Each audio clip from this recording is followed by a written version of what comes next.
we're hanging out here at a cute little playground at a school that's closed. Sleeping baby.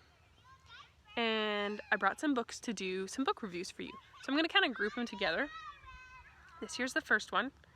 And this one is about kids' cookbooks. So these are just going to be short and sweet little reviews on a few cookbooks. The first book here is Kids Cook by Good Housekeeping. So the general feel of it is very cute. It covers some basics, it's got decent, healthy ingredients. There's no packaged things and weird ingredients. The instructions are very simple, and most of them have pictures. Here's like the first one that I've seen with kind of junk, but it's fun to have some fun things too. So the instructions are pretty simple, and there's no weird steps. It gives the skill level, and overall very happy with this book. I love the aesthetic of it as well. This Donna Hay Basics to Brilliance Kids is one of my favorite kids cookbooks. I think it actually is my favorite kids cookbooks because it's so beautiful. Hamish loves this smoothie page.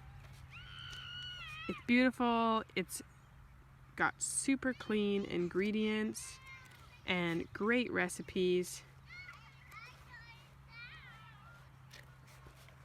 My kids, there's a few things in here that have become staples in our family that we really love. Let's see if I can find the salmon. Don't know where it is. Anyways, super lovely book.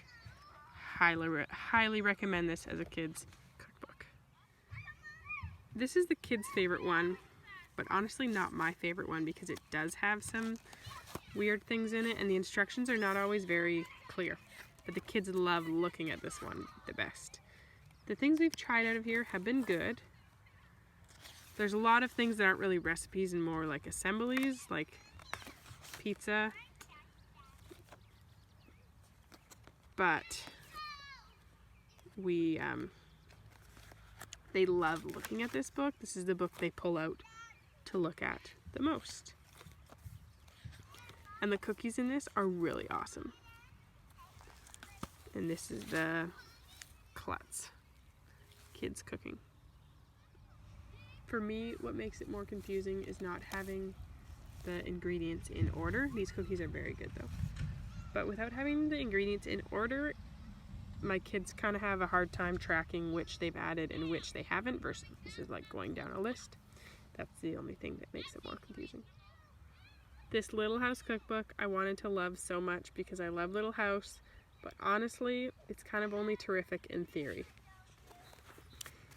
It's mostly story, not much recipe, and the recipes are not necessarily very well written out, and they're hard for kids to read. So if you have Little House enthusiasts like I do, it's an excellent book to read, but I wouldn't get it for them to learn to learn cooking from. I do love how it is divided though. So very sweet, very good read, but not necessarily the best for actually learning cooking skills.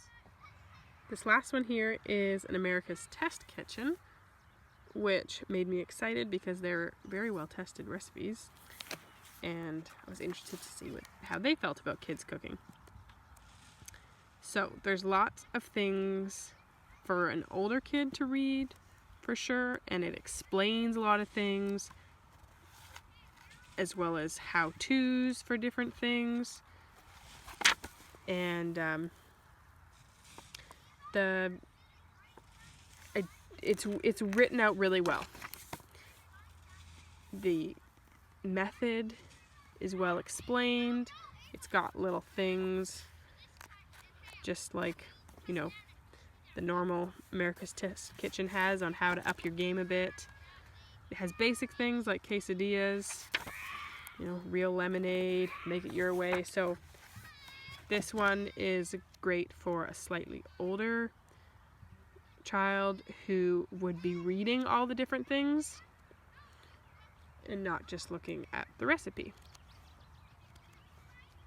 But they go into some really great things and make them easy for kids to have. It's no, let's make hot dogs and cereal. It's seriously real food and not ridiculous.